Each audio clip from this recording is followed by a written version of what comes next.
Welcome to episode 17 of the World of Screens podcast. On today's show, reviews for The Conjuring, Last Rites and the Roses, plus a few other titles that have hit our screens over this weekend. And as always, we'll be checking out last weekend at the Aussie box office. I'm Nick Barry, the founder and film editor at World of Screens, joined once again by Ashlee Pradella, the awards editor at World of Screens. Ash, how are you going on this Sunday evening? Pretty great. I think this has been like a really fun week of the movies. Like I've seen so much stuff I loved. So yeah, I'm feeling pretty good. Good. And it's been a good week of every movie's been completely different. There is not Yes, one yeah. movie that is the same that we will be talking about this week. And I'm glad you loved them. We'll definitely be talking about them on this episode. Before we get into all of it, housekeeping, if you're listening to us on your preferred podcasting platform, thank you. If you subscribe or follow or download the episodes, it helps us a lot. If you're watching on YouTube, leave a like, comment, subscribe. Get us into the algorithm. It helps us heaps. Speaking of subscribing, worldofscreens.com. If you go to the email list there and sign up, you'll be the first to see all of our articles and our giveaways. We've got loads of giveaways coming up, which is fantastic. Go see the movies for free on us and follow us at World of Screens on Instagram. You won't miss a thing. All the support's incredibly helpful. We are very thankful for it. Ash, there is so many movies to get through Yeah, on it's this been episode. kind of like this like avalanche of films, I feel like this week. I guess we kind of just like missed a lot of stuff. Like for example, Highest to Lowest like didn't actually come Yes. to the cinemas, but yeah, it finally dropped on Apple. Well, let's talk about it. We got two movies we wanted to chat about. Highest to Lowest and Sorry Baby. Like I said, Highest to Lowest has hit Apple TV this past weekend. Sorry Baby came out in cinemas after a long festival run and a lot of critical acclaim. Let's start with Highest to Lowest. I haven't had a chance to see it yet. Spike Lee film, Denzel Washington, loosely based on the Akira Kurosawa film High and Low. And it's stars like Denzel, Jeffrey Wright, ASAP Rocky, Dean Winters, Ice Spice in her film debut. And it's a fifth collaboration between Spike Lee and Denzel Washington, but their first in 19 years. So Inside Man was the last time they worked together. Which is like one of my favorite films of all Love Inside time. Man. So I was Love like Inside Man. crazy excited for this. I was like, finally, they're back together. So give us the rundown. So obviously this had never played at a festival. I don't believe it played at a No, it festival. played at I Cannes. played at Cannes. Okay, yeah. Yeah, and I think that it kind of got, I would say, like mixed to positive reviews. Okay. And then it dropped in cinemas, I think pretty much in the US like a Yes. few weeks ago, Right. and but it never came to Australia, sadly. Otherwise, I would have been there. Absolutely. So I watched it like night one on Apple TV. Yeah. What were your thoughts? Because like I said, I haven't seen this one yet. It's on my watch list. I'm excited to see it, but what are the thoughts, the general I gotta feelings around High say, Slows? I was actually pretty disappointed by the film. I think there Yeah. are definitely like some great parts to it. Okay. Like, I think Spike just knows how to shoot in New York so well. Like, the city Mm. just kind of comes alive. It's so beautiful. He has like this real like kinship with it, obviously. And him and Denzel are just like a match made in heaven. I love whenever he's in a Spike movie. And Denzel, he's got the juice. Like no matter what he does, he is Totally. amazing. So there was a lot like of really great stuff to it. And I haven't seen like the film that it's based on. Right. But yeah, I thought this one was like really way too long. That was probably like my biggest issue with it. And Okay. it's kind of broken up into two kind of sections. Before an event and after an event that kind of happens. Right. And I weirdly really enjoyed the first half a lot more than the second half. Okay. But that seems to not be the consensus from like the reviews I'm reading. Most people seem to think it picked up a lot of energy, which I would agree with. I just think there's like so much more like emotional connection in that first half. And then it Mm. kind of gets like really energetic and exciting in the second half. So it just depends Interesting. on what you like. But yeah, I had a good enough time with it. I just wasn't Mm. blown away by it by like, a lot of other Spike films. So yeah. Do you have a Spike film that you could compare it to, like Oh, geez. tonally, I or I know I'm putting you on the spot actually there. Yeah. can't really. This one's Sure. actually pretty interesting All because right. most of his films I feel are often dealing with like, I don't know what you would say, the working class or like Sure. people Yeah, sort yeah, of all yeah. like down on their luck or whatever. But Denzel's character is playing this like really wealthy music executive. And so Mm, it's actually like it was a pretty different tone for Spike for that reason. I don't know. Yeah, I found interesting. that quite interesting. Yeah. I feel like I'm still gonna check it out. Like, Yeah, and it's just one of definitely those still watch things. it. And that's like just a blanket rule of like, if someone Yeah, doesn't any love a Spike thing. movie, just watch a Spike movie, especially Spike and Denzel. Yeah. But yeah, okay, it's interesting. Myself haven't seen High to Low either. The Kurosawa film, and actually, I only watched my first Kurosawa film this year was Seven Samurai, so I've got a lot of catching up to do. I'm a terrible cinephile. I've never seen one of his films. There's Feeling too many slightly films to better watch. hearing that you have never seen any.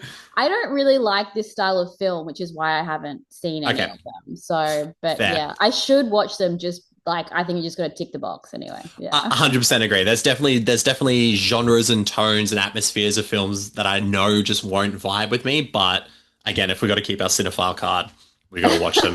It's like doing a test 100%. every. It's like doing a driver's test every year to keep your license. You just certain films you got to watch to do that. Okay, so highest to lowest, not an absolute winner. Sorry, Baby. So this is the directorial debut of Ava Victor, who also wrote the script.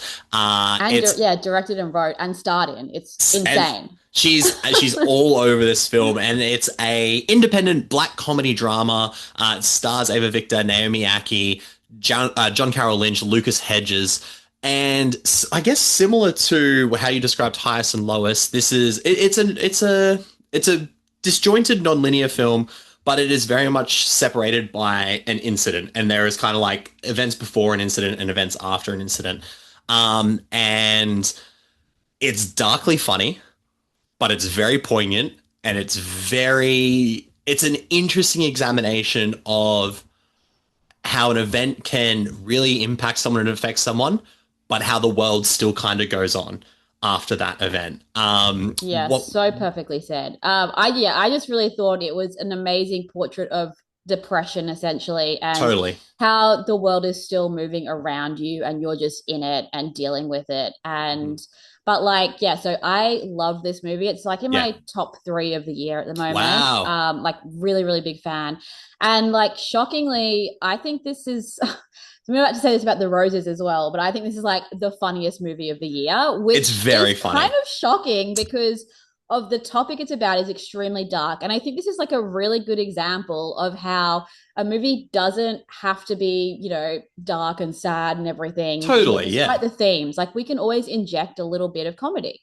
Absolutely. And I think that's life, right? Like that's the So thing. anyway, that's my take. No, no, and it's a great Yeah. take. I think this screenplay is brilliant. And if I had the chance to talk to Ava Victor, I would definitely ask about the structure of the film, which I'm sure probably a million interviewers have asked. But because it is non-linear, but it's also just these separate little chapters. No one scene or moment really flows to the next moment, I guess. And it's not that it's Yeah. confusing or anything. It is broken up into years, basically, like the year this happened, the year this happened. And I think Ava Victor's ability to, like you said, take a very serious subject matter and examine it with a lot of sincerity, but make it really funny is incredible talent. Whatever she does next, I am absolutely signed up for. I'm ready to watch. But to get people like Naomi Ackie, who is on consistently on the rise, Yeah, she's having absolutely a brilliant in the great film. year, and she I thought was a real standout in this film as well. Agreed. Just such a great friendship that they kind of have, and Their yeah, chemistry is so she's good. great. And then there's a really awkward, intentionally awkward chemistry between Ava Victor's character and Lucas Hedges, who Yeah, is very much is there's a it, great bathtub scene in this. there Oh is my the goodness, I was bathtub scene laughing. is brilliant. And I think it's funny because Yeah. while you may not be able to relate to some of the specificities of it, we've all had these conversations. Like there is conversations you've had with maybe a significant other or someone who you're trying to form a connection with in those moments, and there's like this vulnerability of them being in a bathtub as well. They're obviously naked in the bathtub having this conversation, and there is just this vulnerability of emotion and physicality that I think works so well. The dialogue is pitch perfect. The direction is incredible. There's these often quite just static long takes where the performances just sort of do their thing.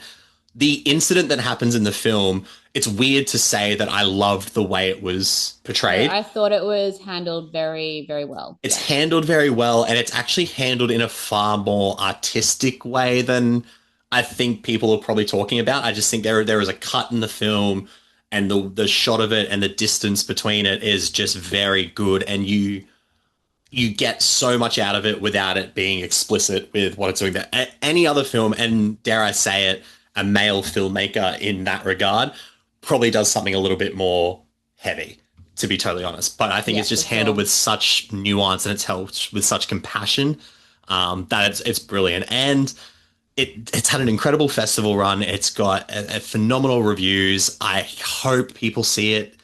I'm praying that, like, I don't know, if this could, like, if there was any justice, this would get in for original screenplay at the Oscars. I just think this year is like too stacked. The movie didn't make enough of a buzz, but like, I think, you know, the main takeaway here is that Ava Victor is such an amazing talent. I think we're only going to see like better stuff from her in the future, or like more opportunities. Totally. So yeah, I guess, you know, that's going to be like the justice that we get out of this. But I hope so. Like, I just like I'm hoping that like a lot of critics go to bat for this, and like it will show up in like at least a few maybe other awardy places, like the Critics' Choice Awards, maybe, or the Globes. Sure. Yeah. So fingers crossed. Fingers crossed. It's in cinemas now. I don't think it'll, like, and just with the case with independent films in Australia, it probably won't be there long. So definitely see it while you can. It's a great film. I truly loved it. So those are some of the smaller releases. We got two big releases that have come out this week, though, from two behemoth giant studios. Let's start with The Roses. How's married life? The kids are amazing. We're going to the beach! All right, don't drown. Ivy, it's a monster success. Would you do a photo shoot for New York Magazine? Nude? I don't think so. Well, I'll do it anyway. But you are still a failure. You got fired. Fired? I sense trouble. How was your day? The neighbor's dog shat in the laundry. The kids have got knit together. My left eye's twitching. More champagne for me, please? If you need a shoulder or an inner thigh to lean on. What? I'm kidding. A tinderbox of competition and resentments underneath the facade of a picture-perfect couple is ignited when the husband's professional dreams come crashing down. So The Roses is a satirical black comedy. It's directed by Jay Roach, who is probably more well-known for Meet the Parents, and a screenplay from Tony McNamara, who is probably most well-known for The Favourite, which I actually watched last night. And wait, you've never seen it before? No, I've seen it like 5 times. I fucking love I was that like movie. going to say, it's like one of my all-time favorite movies, and it's like, in my opinion, the best period piece of all time. It's up there. I tell people, and from the day I watched it the first time, it has my favorite use of the C word in a film ever. It just rolls off the British tongue so well. The Roses is loosely based on the 1981 novel The War of the Roses by Warren Adler, but it's also a loose remake of the 1989 film from Danny DeVito.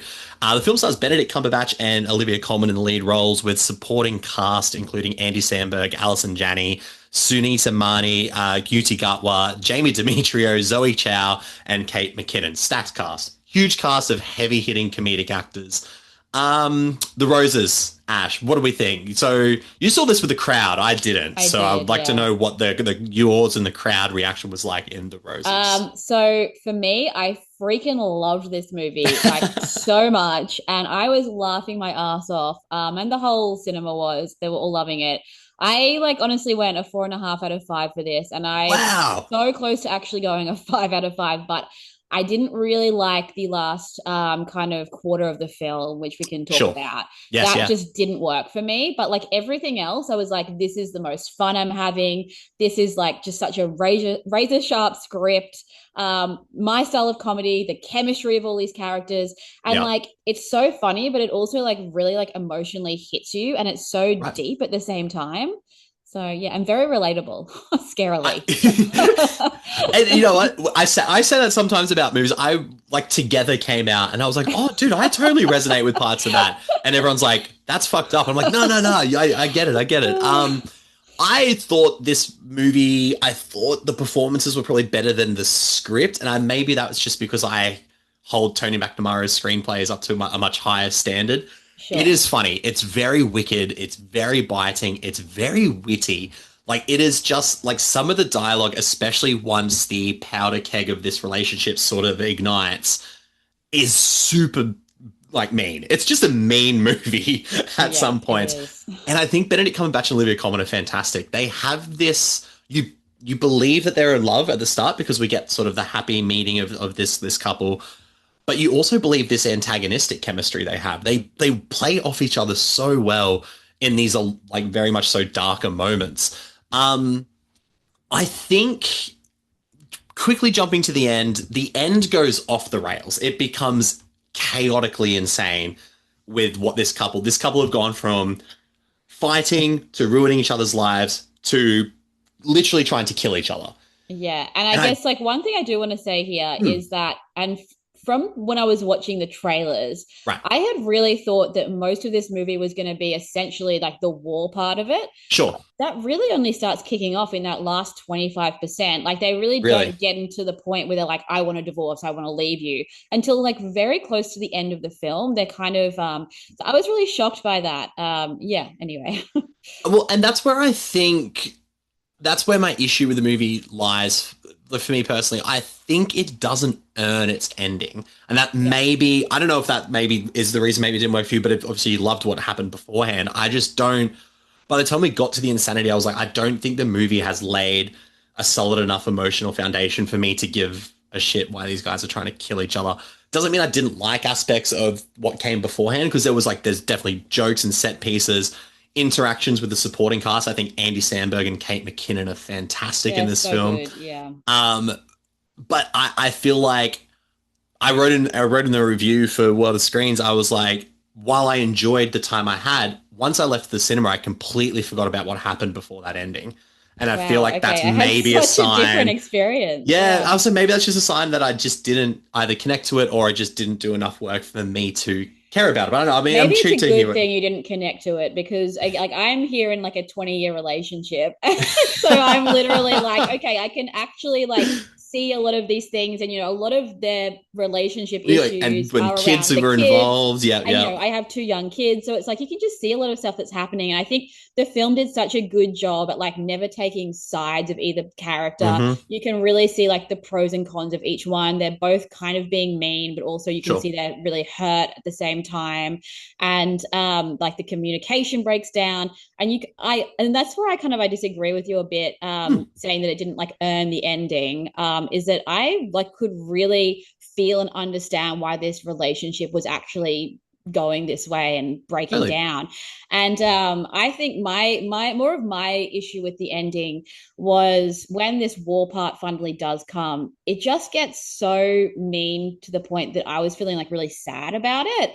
And it still like tries to play for laughs, but I was like, this is just really sad and depressing now. Whereas before, everything before that was like, it was a bit sad, but it was still really funny and it just worked. And so all of a sudden I was like, now I'm really sad and depressed. And then it does just border on absurdity at the very end. And you're just kind of like, okay, this is now just getting ridiculous. And like something like The Favorite, which Tony McNamara also wrote, like there are so many scenes in that border on ridiculousness as well, but it works. So, and I don't know if that's because it's a period piece or what it is. I feel like The Favorite works like that because it plays its absurdity so early on. Like it's actually just such a weird movie right from the get-go. Whereas The Roses, like you said, feels like a very sort of relatable drama with these comedy elements. But like you said, you can really attach to this couple if you kind of understand, their journey. And there's a few bits like what happens to Benedict Cumberbatch, Theo's museum, his like naval museum. I was kind of like, oh, is this supposed to be like played in a slapstick way? I didn't know. But then everything that's happening with the restaurant when the storm's coming in, I was like, oh, this feels a lot more grounded while this really like crazy thing's happening. So I think there was just some tonal things early on that kind of jarred me a little bit, I guess. See, I just adored all of that stuff. But I can kind of understand what you're saying. Yeah, I do think you're right that it just kind of amps up that ridiculous factor at the very end. And so maybe it does tonally not work in that way.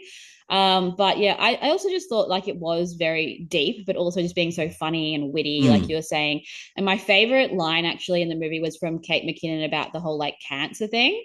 Oh God, It was like kind of like freakishly romantic. Like, it was a little bit, wasn't I want it? to be with when I'm like, going through chemo or whatever. And I'm like, yeah, that's actually really sweet. It is sweet. Messed up way. It's darkly sweet. And it just highlights how good, again, Kate McKinnon was. This is also what I love about film, is that we can have two completely like contrasting opinions about it. Like, and that's, I think, a lot of, and I've been weirdly like talking about this a lot with especially filmmakers over the last like 12 months. Audiences will bring a lot of themselves to a movie, and that can kind of dictate whether you connect to the movie or not. And not that a movie should be completely judged on how you connect to it, because it is a subjective piece of art at the end of the day. But you do bring yourself to a film, and it, maybe I just watched it on an afternoon where I was kind of like not caring as much, or, it's interesting how these things work. So, but I still think Tony McNamara is a fantastic writer. I wonder I don't hate Jay Roach as a director. Meet the Parents is hilarious. Yeah, he did The Campaign. Austin Powers as well. Did the whole Austin Powers trilogy. He does these really absurd comedies very, very well. I just wonder whether his sort of more broad comedic direction maybe just didn't work for me in the first half. But then when it gets to that sort of absurd stuff in the end, I'm like, oh yeah, this is like the Jay Roach I am aware of. So who knows what it could have been like under another filmmaker. I still think people should go see it though. I think the performances are fantastic. I think, I think like the script is why you go to see this, plus the chemistry with the characters. Like, I was honestly shocked at how much I loved them as a couple. And because I'd seen the trailers obviously, and I hadn't really expected too much from them. And I was like, I don't know if I even really buy them as a couple, but they were like getting hot and heavy in some scenes. Yeah. I was fully buying into it. And I think what you don't expect it from Benedict Cumberbatch and Olivia Colman as well. You know what I mean? There's this weird sort of like British prestige that they have. Yeah. And they're coming to this like American comedy, not to say it's more lowbrow than British comedy or anything, but like there is something funny about this sort of more upper class element that the British accent does bring to these sort of and especially prestigious actors like Cumberbatch and Coleman. Their press tour has been fantastic as well. I've loved them on the press tour at the moment. Yeah, they're amazing. I think you're right, though. I don't think this could have been done with like American actors. This is like this script. Yeah, I don't know. It's just they were just so pitch perfect. I loved them. They were great. They were the highlight for me for sure. I definitely check out The Roses for sure. I think it's just also a fun time at the movie. It's like 95 minutes long. And that's perfect. Although, I don't know, I will say, maybe there'll be some awkward conversations if you do.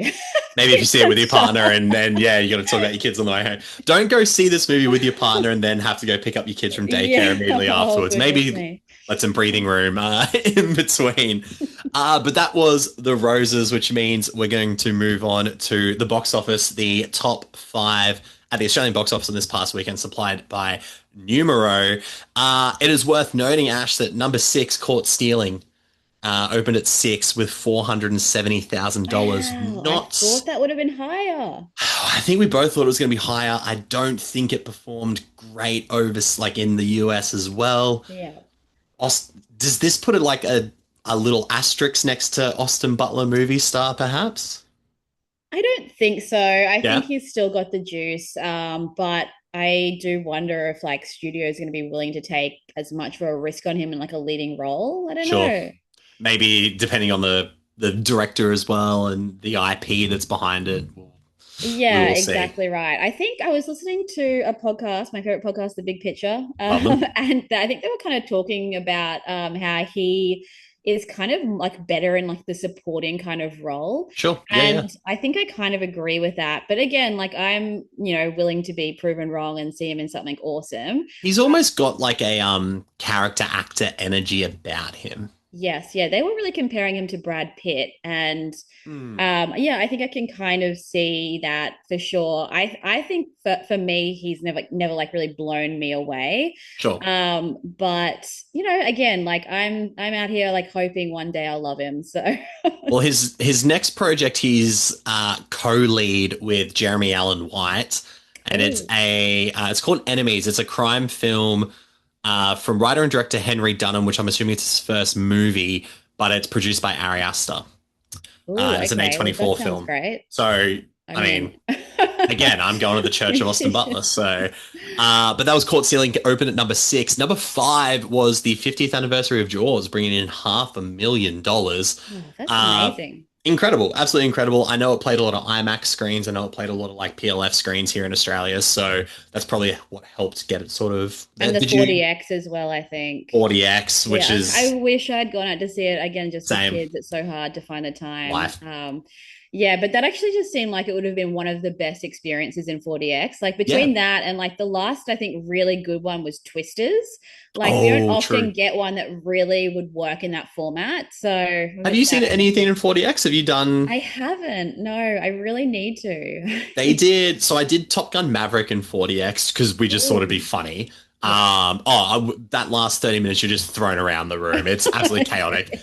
But they did it back in 2020. They did before COVID, they did the Bad Boys for Life media screening in 40X. Oh, we need one of those for was a new movie. Hilarious. Like, I loved the movie regardless, but like there's a car chase scene in the beginning, so the chairs are doing like its movie thing. There was a scene where an explosion goes off and then it cuts to the next scene and then the smoke haze 40X came out like delayed and the whole cinema just laughed. So it's an experience, but I would recommend like watch the movie you want to see first before seeing it in 40X perhaps. Also raking in $500,000 just over was Freakier Friday. So still in the top 5. Great. Got some good legs on it there. Number 3, every year there seems to be just this one guy who comes in and makes a dint at the box office, $675,000.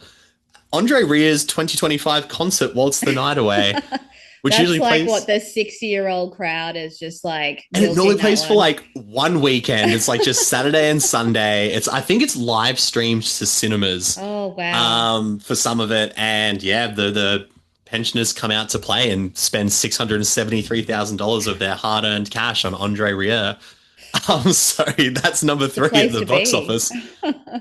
Now, this has been the topic of discussion the last 2 weeks. Like, we didn't think Naked Gun was going to be number 1 last week. Surprised everyone, came into number 1. Weapons has been so strong. Weapons came back to number 1 in the US box office this week, despite all these new films coming out. Weapons is number 2 in Australia, $930,000 still. So almost made another $1 million That is insane. In its third weekend. It's made $9.3 million total in Australia, which for an original MA-rated horror film is incredible. Yeah. Like, this is like Sinners style stuff. This is truly Sinners style stuff. But not too far ahead of it on almost 1.1 million. So only about $150,000 more. Naked Gun came in at 1.1 million. So the people are loving Liam Neeson. People love a comedy. I think that's what we're taking away here. I 100% agree with that. I think the people want to go to the cinemas to have a good time, and The Naked Gun is a bloody good time. I think we will see dramatic change in the top 5 Me too. This weekend coming, or on the next episode when we talk about it. I think a big reason for that, Ash, is going to be because of the next film we're going to talk about, 100%. Which is The Conjuring Last Rites. The devil has come to Pennsylvania. Jack and Janet Smurl claim that an evil presence has found its way into their home. 8 people live in this house. 8 people have experienced this. 8 people are not crazy.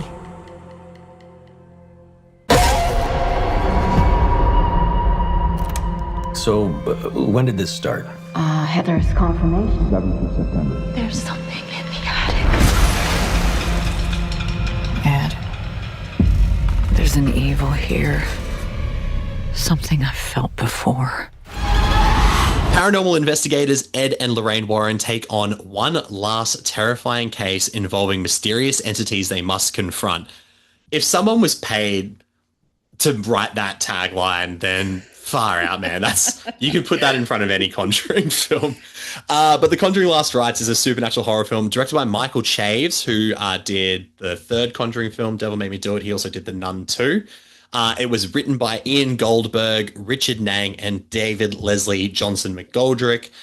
The film stars Patrick Wilson and Vera Farmiga, who reprise their roles as paranormal investigators Ed and Lorraine Warren, and they star alongside Mia Tomlinson and Ben Hardy. So this is a sequel to The Devil Made Me Do It, the third Conjuring film, but it is the 9th installment in what they're calling the first phase of the Conjuring universe now. Oh, wow. I did not know this. Very interesting. And that's why I wrote in my review that this is the farewell. This is the final chapter of the Warren story, but I highly doubt this will be the last Conjuring universe movie we see. Yeah. What is your relationship with the Conjuring universe? How are you? What is your take? Are you a fan of these films? I'm a pretty big fan, I have to say. I love the first one. I think it is like a horror masterpiece. Agreed. And I like all of the other ones. Yeah. Okay. There's some spin-offs that haven't hit as hard. The first Annabelle film is terrible. The first Nun film is terrible. The Curse of La Llorona is kind of there. It's like not in the Conjuring universe, but there's also, they connect it by just showing a picture of Annabelle, which I thought was weak. I really like the mainline Conjuring films though. I'm a defender of The Devil Made Me Do It. I'm a sucker. I like it too. Yeah. I'm a sucker for a courtroom drama. I love a courtroom drama. You bring demon possession into it, I'm there. Like, it's a lot of fun. So I was probably quite excited for this film comparatively to what I would have been if this was another Annabelle film. 100%. Yeah, I was way more excited for this one than any of the spin-offs. Any of the spin-offs, right? What were your thoughts then? Last Rites. Did it work for you? Did it not work for you? Yeah, look, it did ultimately work for me. I don't think it is as good as the first two films. Yep. And I think I don't know, even want to say this is my issue because I did like this about it, but it's very different to all the other Conjuring films because basically what it does is it focuses on the Warrens themselves. Yes. And then the ending is basically about the haunting of the Smurl house. And every other Conjuring film has obviously been like, there's a haunting and the Warrens are there to like help that family. Totally. And this is way more just about the Warrens and their daughter Judy. And I love the Warrens. So, you know, I was very happy to see that kind of like emotional through line. I even cried at the end of this movie. Like there's this really sweet kind of montage. Yes, yeah. And so, it worked for me. It wasn't really what I was expecting. I definitely think like there's still scary moments to it, but I have heard some people say it's boring and I'm not surprised because, it is a very like emotionally deep film compared to all the other films. I don't want to sound like I'm not an emotional person, Ash, because I am, despite my robotic nature to some people, I can feel feelings. I am one of those people who thought this was a very boring movie. Yeah. I love Patrick Wilson and Vera Farmiga in these roles. I think The Conjuring 2 is, weirdly enough, the most beautiful Conjuring film. I think I love the Elvis song at the end. I love their relationship in that.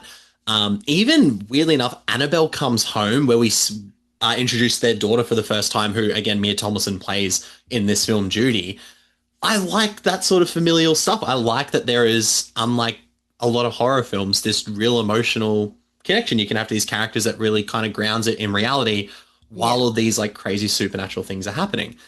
I don't think this worked for me because I didn't care about the Smurl family. And we actually see a lot of them in the first 2/3 of this film. And I don't think the movie balances itself between the Warren story, which again, I enjoyed a lot of, with the Smurl family stuff, because not enough crazy things happen to the Smurl family for me to care about what's going on for the Warrens to come in. Like a lot more scarier stuff happens to the Warrens and to Judy. And like I said, there's still there are some good scares. I think the phone cord scene, there was a lady in our screening who literally said, "Oh my God, what the fuck," or something like that. It's like screamed out. And I thought that was quite funny. I also think this has the worst scares of the Conjuring universe. I think it's like the least amount of scares, I would say, but even I agree with that. But then I started thinking, I'm like, am I desensitized to horror? Like I was like, will some people find this scary? I think it feels like rehashes of scares done before. There's too many different demons and ghouls and ghosts. It seems like it's a different threat. It's a different enemy every time the movie tries to scare us. The scene with Annabelle, who feels very shoehorned into this movie, I agree. I thought was terrible. There is, I'm going to spoil it because, it's not that big of a deal, but Annabelle turns into this giant creature and comes down this hallway. And I was like, I know the Conjuring films have gone to some pretty extreme places with like suspension of belief for horror. But I was sitting there going, I'm like, this just doesn't feel like The Conjuring. It feels like a cheaper version of it. That was just my takeaway. Yeah, anyway. no, I agree with that. It's always like, there's like levitation and stuff. And Totally. But this was like, what the hell's going on? This is very bizarre. Yeah, I didn't think that worked that well. There's no great scares in this, like in the first one with like the clapping scene or anything like that. There's no like iconic scare, I think. Yeah. Or even like an iconic villain, like The Conjuring 2, I think is pretty scary, but like the nun is a very scary creature. And again, there's a moment where there's a painting of her where the eyes squat. It seems like it was trying to do like this greatest hits thing for the farewell. They explained the quantity of demonic presences as one demon controlling ghosts and objects and things. And I was like, I get it. But then I'm like, you don't make me think one thing is scarier than the other. I don't know. I think a lot of it is the direction. I think Michael Shaves, I defend The Nun 2. I think The Nun 2 is actually quite an all right horror film and had some really interesting scares. I don't know what he's trying to do directing this film. And this is, I don't know if this is just me. The way he was moving the camera around some things, I was kind of like, slow down for a second. I was like, Like too much shaky cam or something. Not even shaky cam, but there's scenes where he like starts outside the house and then comes around and around a car and then in the house and then turn. And I was like, just take a second, dude. Like, let us just like kind of sit with the film for a bit, especially because it is a bit of a slower film to start. So I think I hate to say it, I feel like he was trying too hard. And then I could feel that sort of come through the screen. And then when those didn't sort of tee up with the scares for me, as someone who loves the Conjuring films, like this is probably my least favorite one. But I'm also kind of putting it with Annabelle and the Nun as like that so you like quality. Don't even like it. I don't think I do. I don't think I'll watch this movie again, which sucks. But I feel like the only one as well. I know a lot of people who really did enjoy this film. I don't know. I would say though that I spoke to a lot of people who were like, I was bored. And again, I'm not surprised because people come to these movies for the scares and to see the haunting. And that's what I was expecting. And so I was okay with it because I liked the Warrens. And I was like, okay, I'm happy to go along with this. But I was pretty surprised at the kind of change of tone.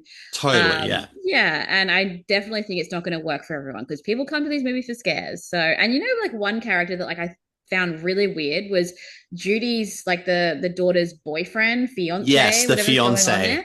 I could never like figure out what the hell was going on with this character. And it almost seemed like at first he was like this like fame seeker who almost was like marrying Judy to like get in on this family and the whole drama. But then all the questions he's asking Ed and stuff. Yeah. It was really bizarre. And I just couldn't figure out his motives. And I was like, is there going to be some weird bait and switch? And he was like possessed by a demon and that's why he's like come in here or something. But ultimately he was just a good guy. And he's an all right fella, with all these like weird red herrings that they were like showing with this guy. I don't know. I just didn't really grasp on the character. I almost feel like this movie would have been better if bad things were happening to Judy and it was unexplained. Yeah. And then maybe towards the end of the film or even halfway through, we then go to the Smurl house and then we find out the mirror is there and that the mirror has the demon that's still connected to Judy. And then Judy goes, oh my God, I know where to go now. And then that's where, because also this movie's 2 hours and 15 minutes long. Yeah, it's really long. And it feels like it. I was like, this is a long movie. So I feel like structurally, I feel like the movie itself isn't terrible. I just think the execution isn't great. And there's a lot of potential there. It's no spoiler to say that obviously it has been marketed as the farewell chapter for the Warrens.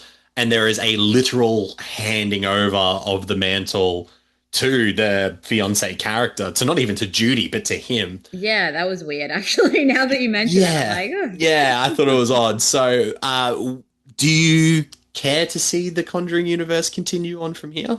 I don't know, honestly. I just think that like Ed and Lorraine are they're such a great couple and they really anchor this film. And I'm not really sure it's going to have the same like weight if we're going to go through with like Judy's character and the boyfriend or whatever. I mean, obviously I'm a cinephile, I watch everything, but yeah, I've definitely like lessened my excitement now that they're not involved. Yeah, I agree. I think Patrick Wilson and Vera Farmiga took on these roles with so much empathy and so much passion, and they've turned it into something. I think, like I said, the first Conjuring film was basically a horror masterpiece, and because it is scary, it was literally rated R in the United States for being scary. There's no swearing. It's not violent. It's just a scary fucking movie. But we loved them. Like we had characters we loved completely. And that managed to maintain throughout most of the franchise. And I feel like I think I'm disappointed that their farewell chapter, to me, is the worst of the mainline Conjuring films. I feel like they deserved a better send-off. Yeah, I just, again, like, not to beat a dead horse, but I just don't know why they like screwed with the formula, because like it was just so good where it's like, let's just, deal with a haunting. Let's be in this haunting and just have the Warrens there as like a nice little side part, and they like do add the emotional depth to the film and the anchor of like all these films together, but like we're there for the haunting. And so to me it's like, you're right, like you never really get attached to the Smurls, and it's just this weird kind of tonal thing. So I don't know why they fuck with the formula. Basically, it's a bit frustrating. It is a bit frustrating, but I'm sure this movie will make a shitload of money, and we will see more Annabelle films and more Nun films, and whatever comes from this. This is like almost tangent, and we haven't sort of prepped any answers for this, but I couldn't help but think about this over the weekend, and that the idea of just the general supernatural horror doesn't feel like it's scaring me anymore. We've had probably like a solid decade, 12 years. Probably, I feel like the 2013 Conjuring was like this resurgence for the supernatural horror. Whereas Slashers was the early 2000s and late 90s. We're now in this body horror phase. The Substance, Together, Him, which is coming out soon. Very much these sort of like things. I'm curious to know, are we sort of potentially as audiences maybe done with just the general haunting possession sort of films? Body horror is sort of this next phase that we're going to go through in horror, and then when we're bored of that, will the slasher come back? Will something else come back in the horror? Yeah, it's a really good question. And I think like one thing I actually really like about body horror is like they're not scary films. Totally. So I almost feel like I can get more people like involved in those, because like the Conjuring is like a hard sell. If you don't like horror, like stay the fuck away from the Conjuring. Yeah. But like the Substance is, that's just a great film, and the body horror actually just like adds to the, intensity of what the message of this film is. Totally. And so I'm kind of hoping, I guess, that is where horror's going, but I like all of it. Horror is like my favorite genre. And I never get scared anyway. Like I'm actually way more scared to see like that Hamnet movie that's about like someone, their kid dying. Like that's what is like what I'm fearful of. The real stuff. Really like deep films about fucked up shit. Not a ghost that's going to come out of the wall. Like I don't care about that. I love it. But like it's just, that to me is not scary. And I know that not all audiences are like that, and they go to see these movies for the thrills.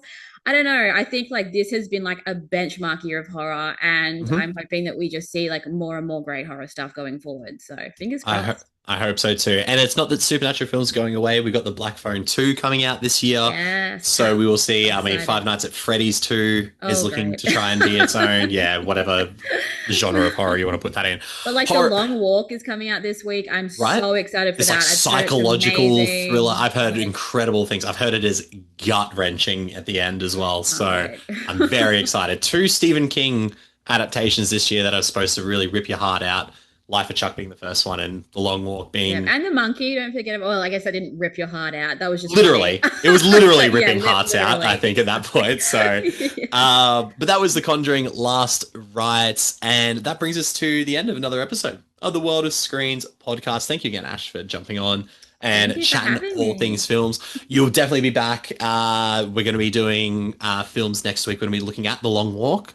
We're going to be looking at Downton Abbey, the grand finale, which I'm hearing good things about if you're a Downton Abbey fan, and Splitsville, indie film that's coming out. Massively anticipated one for me. Like, I can't wait. I'm super excited. I was lucky enough to watch it. I got to interview the director for it, and it was one of my... he's like starred in the film as well. He's like, he co-wrote it with the co-lead, and he stars in it as well. Awesome. And he was a really fun guy to talk to. But I'm really excited for you to see it. I'm excited to chat about with you as well. Can't wait. And we're also going to be down the line, once Pete's back, we'll do a TIFF talk. I'm excited to do that. We'll talk to Pete about his experience at TIFF, but I want to get Ash's thoughts on where the awards race is going to go post. I've heard some crazy stuff today. Like, it's just absolutely going off at TIFF right now. So, yeah. From where we'd rather be, right? Oh, right? Man. One day, Ash, we'll get there. And then on the next episode of the TV edition of the What Are Screens podcast, we're keeping up to date with Alien Earth and Peacemaker, but we're also going to talk about the Office spin-off, The Paper, which I had no expectations for, and then came out with a goddamn 92% on Rotten Tomatoes. So I am eager to talk about that. So plenty of stuff coming soon. Ash, where can people find you on the internet, by the way, if you want to plug your stuff? I am at Movie Watching Girl on Instagram. That's where you can find me. Amanda Dobbin's favorite Instagram account, as said by the Queen herself. I love her. I've been like messaging her a few times this week, and I've been feeling like so special. I'm obsessed with her. You have now transcended. I'm the biggest fangirl of all time. So I'm just transcended to an elite level of movie reviewer and fan stardom. Ash, you're gonna get too big for this podcast soon. Ash, I don't know about that. No, you're killing it. Ash's stuff is absolutely incredible. And then if you want to see more from us, worldofscreens.com, at World of Screens on Instagram. And make sure you tune into the next episode of the World of Screens podcast. Thank you all for listening. We'll see you next time.